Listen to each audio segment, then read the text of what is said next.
নমস্কার বন্ধুরা, জঙ্গলমহল ভিলেজ ফুডে আপনাদের সকলকে স্বাগত। বড়দের প্রণাম এবং ছোটদের ভালোবাসা জানাই। আশা করি সবাই ভালো আছেন। আজকে আমি আবার চলে এসেছি আরেকটি রেসিপি নিয়ে। দেখুন, আজকে সকাল সকাল পেয়ে গেছি নদীর ছোট মাছ। বিভিন্ন প্রজাতির মাছ এখানে আছে, শুধু একরকম নয়। তো বিভিন্ন রকম মাছেরই একটা রেসিপি আমি আপনাদের সঙ্গে শেয়ার করব। দেখুন কত রকমের মাছ আছে।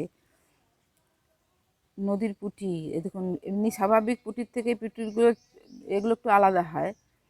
আর এইখানে এটা কি ট্যাংরা,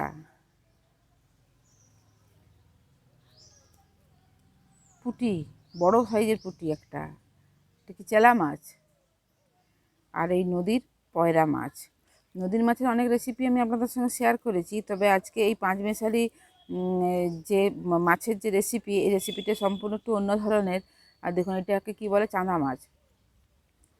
এই মাছগুলো দিয়ে আমি আজকে রেসিপিটি আপনাদের সঙ্গে শেয়ার করব। তো এই এই নদীর ছোট মাছগুলো দিয়ে আমি এই হাতে মাখা কাঁচা তেল ঝাল রেসিপি আপনাদের সঙ্গে শেয়ার করব। তো চলুন, প্রথমেই আমি এই মাছগুলোকে আগে ভালো করে বেছে ধুয়ে পরিষ্কার করে নিয়ে আসছি।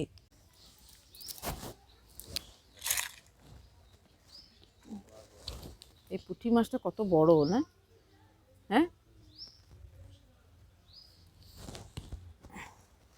এই নদীর মাছ যা সুন্দর লাগবে না খেতে।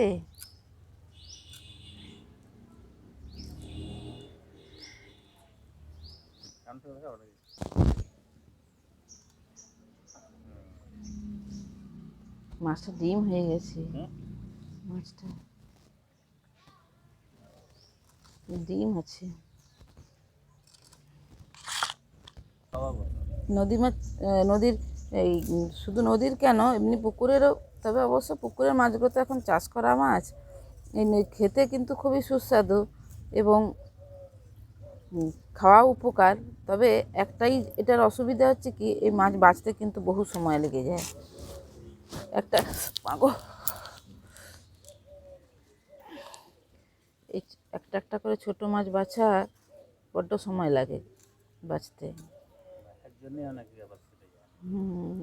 বাছার ভয়ে, তারপরে আবার অনেকের ধারণা কি যে নদীর মাছে বালি থেকে যায়, কিন্তু ঠিক ঠিক করে বাছতে পারলে নদীর মাছে কিন্তু বালি লাগে না। বিশেষত এই যে কানকোর সাইডগুলো থাকে না, এই যে কানকোর সাইডগুলো, এই কানকোগুলোতেই মূলত বালিটা আটকে থাকে। সেই বালিগুলো যদি কানকোগুলো ফেলে দেওয়া হয়, একদমই বালি লাগে না।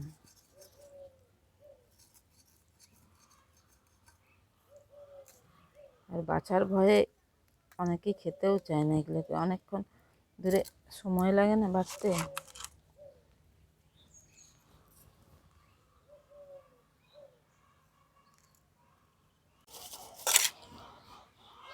দেখুন মাছগুলো সমস্ত বাছা হয়ে গেছে। এরপর এই ছোট মাছ, তো ছোট মাছ ধোয়ার সময় একটু নুন দিয়ে যদি ধোয়া হয়, মাছগুলো কিন্তু খুব ভালো পরিষ্কার হয়। দেখুন অল্প একটু নুন নিয়ে নিয়েছি। নুনটা এই মাছের মধ্যে মাখিয়ে তারপরে ধোবো। দেখবেন কি সুন্দর মাছগুলো পরিষ্কার হয়ে যায়। মাছগুলোকে ধুয়ে নিয়ে চলে আসছি। দেখুন মাছগুলো খুব ভালো করে পরিষ্কার করে ধুয়ে নিয়ে চলে এসেছি। আর মাছগুলো দেখুন একদম চকচক করছে না, মাছগুলো দেখতে কি সুন্দর লাগছে দেখতে মাছগুলো। তো এরপরে মাছগুলোতে আমি অল্প একটু নুন হলুদ মাখিয়ে নিচ্ছি।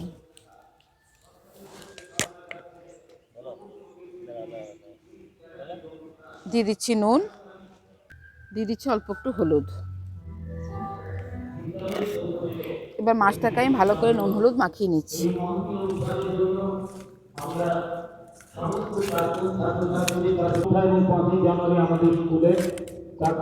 নুন হলুদ মাখিয়ে নিয়েছি, এবার এটা আমি চাপা দিয়ে দিচ্ছি।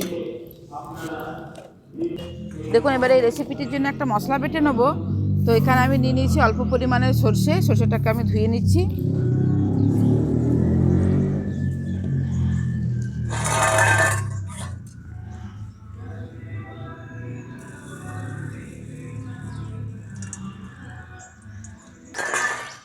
দেখুন নিয়ে নিয়েছি অল্প পরিমাণে সর্ষে, আর এর সাথেই দিয়ে দিচ্ছি অল্প একটু জিরে, দিয়ে দিচ্ছি 4 কোয়া রসুন, দিয়ে দিচ্ছি 2টো কাঁচা লঙ্কা, 2টো শুকনো লঙ্কা। রেসিপিটা একটু ঝাল ঝাল হবে, তার জন্য আমি লঙ্কাগুলো দিয়ে দিচ্ছি।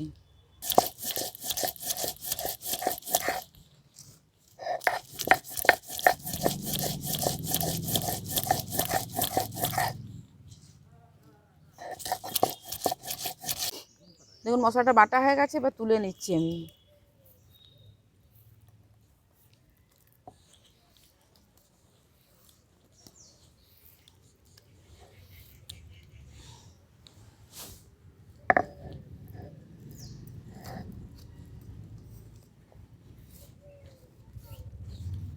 এবার শিলটা ধুয়ে যে জলটা, সেই জলটাও কিন্তু আমি ফেলবো না।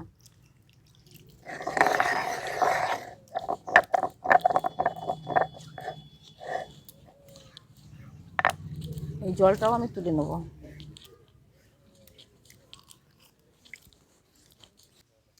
সমস্ত কিছু রেডি করে নিয়ে চলে এসেছি। এরপর এরকম একটা জায়গা নিয়ে নিয়েছি। এই জায়গার মধ্যে প্রথমে নিয়ে নিচ্ছি পেঁয়াজ।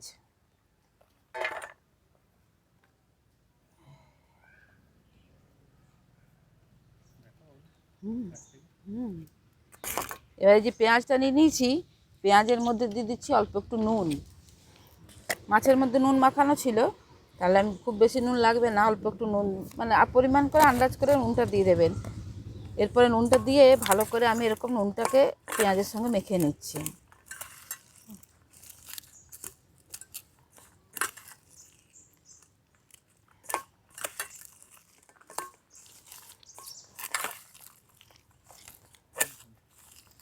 দেখুন নুনটা দিয়ে পেঁয়াজটা ভালো করে মাখা হয়ে গেছে। এরপর দিয়ে দিচ্ছি কেটে রাখা টমেটো। টমেটোটা দিয়েও কিন্তু ভালো করে মেখে নিতে হবে, কেননা পেঁয়াজ আর টমেটো দেখবেন নুন পেলে গলে যায় তাড়াতাড়ি। টমেটোটা দিয়েও মেখে নিয়েছি। এরপর দিয়ে দেবো আমি এই যে নুন হলুদ মাখিয়ে রাখা মাছগুলো।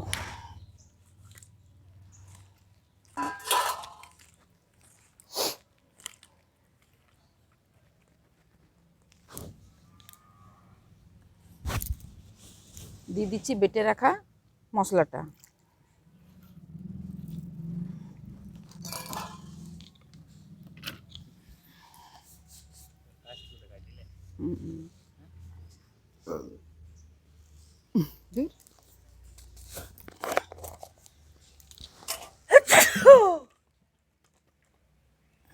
দিয়ে দিচ্ছি হলুদ গুঁড়ো।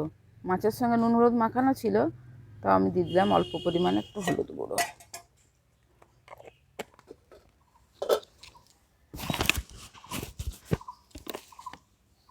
দিয়ে দিচ্ছি সর্ষের তেল।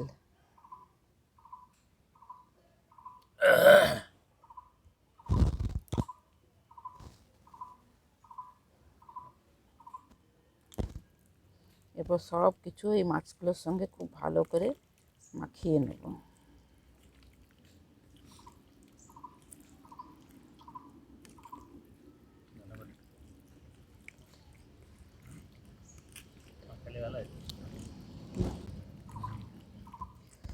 কাঁচা মাখানোটাই কি সুন্দর লাগছে দেখতে, হ্যাঁ।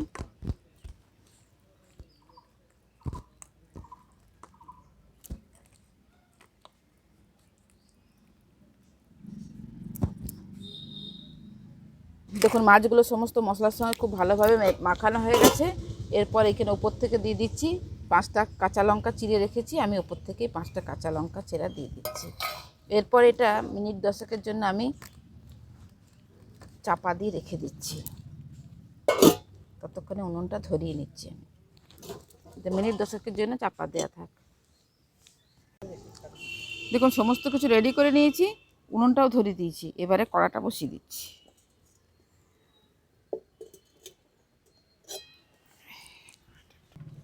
দিয়ে দিচ্ছি অল্প একটু তেল।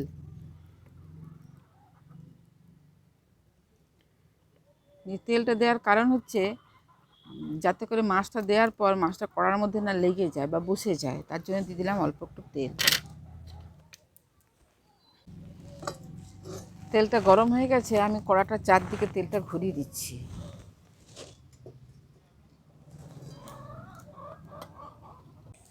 তেলটা গরম হয়ে গেছে। এরপর দেখুন আমি এই যে মাছটা মাখিয়ে রেখেছিলাম, কি সুন্দর লাগছে দেখতে না মাছটা মাখাটা।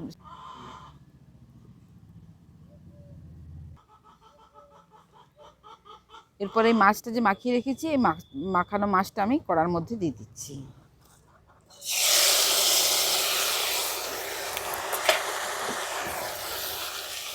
সেদ্ধ হওয়ার জন্য ওই জায়গাটা যে মেখে রেখেছি সেই মাখা জায়গাটা একটু ধুয়ে আমি জল দিয়ে দিচ্ছি।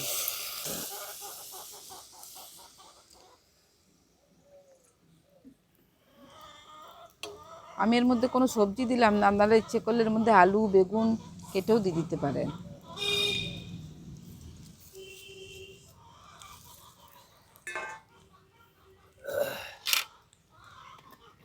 ওপর থেকে দিয়ে দিচ্ছি আর একটু সর্ষের তেল।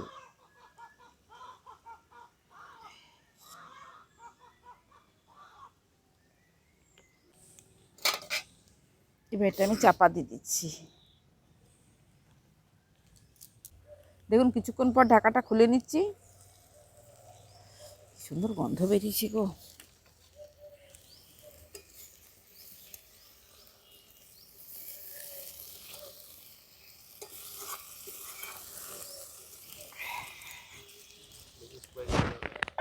হ্যাঁ, শুকনো হতে হবে। এরপর আমি দিয়ে দিচ্ছি উপর থেকে ধনে পাতা কুচোনো।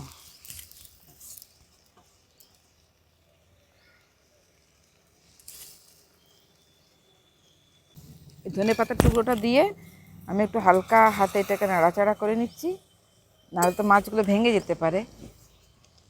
খুব হালকা করে একটু নেড়ে দিয়েছি। এরপর আমি আর একটু চাপা দিয়ে দিচ্ছি, তার কারণ এই জলটা একদম শুকনো হয়ে যাবে, তবে গিয়ে কিন্তু এই মাছটার স্বাদ ভালো লাগবে খেতে। আমি একটু নুনটা দেখি।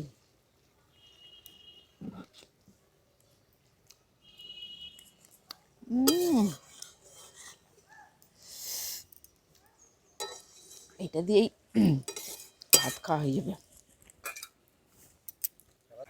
এটা একটু চাপা দিয়ে দিচ্ছি, হয়েই গেছে। দেখুন কিছুক্ষণ পর ঢাকাটা খুলে নিলাম। এরপর এটা আমাদের রেডি হয়ে গেছে, আমি এটাকে নামিয়ে নেবো। কিছু নাই তো, এই তো। এরপর কড়াটাকে আমি নামিয়ে নিচ্ছি।